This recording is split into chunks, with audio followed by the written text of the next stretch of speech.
Ce n'est pas parce qu'on est parti en justice et qu'on nous a donné raison qu'on a eu raison. Quand vous partez en justice, bien évidemment, vous partez pour obtenir gain de cause. Quand vous allez aller, on va bien évidemment condamner la personne. Soit ça peut être en matière pénale, c'est-à-dire par exemple l'escroquerie, abus de confiance. Quand vous entendez à la justice, on dit que la personne est condamnée à tel nombre d'emprisonnements, ferme ou assorti de sursis, plus une amende de. L'amende là, ce n'est pas pour vous, c'est pour l'État. L'État sait comment faire pour pouvoir entrer en possession de ces amendes.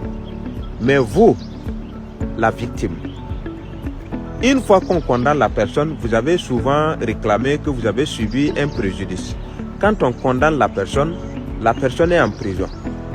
Bien évidemment, vous allez prendre la décision pour exécuter la décision. Et qu'est-ce que vous devrez faire? Vous allez chercher un huissier. C'est l'huissier qui va pouvoir donc recouvrir l'argent que vous avez réclamé. Et il arrive parfois que vous allez prendre un huissier, 2 huissiers, 3 huissiers ou bien plusieurs huissiers. Mais il n'arrive pas bien évidemment à recouvrir donc votre argent.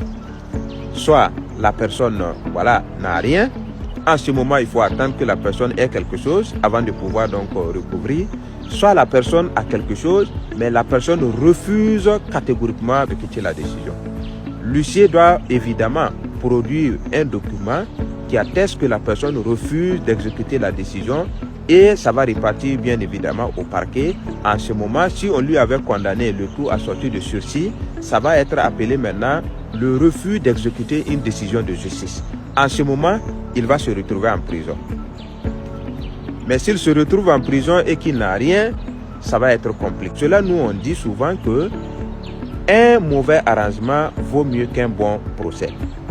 C'était le conseiller matrimonial Zeba Mustafa. Les consultations privées payantes sont également disponibles. Merci.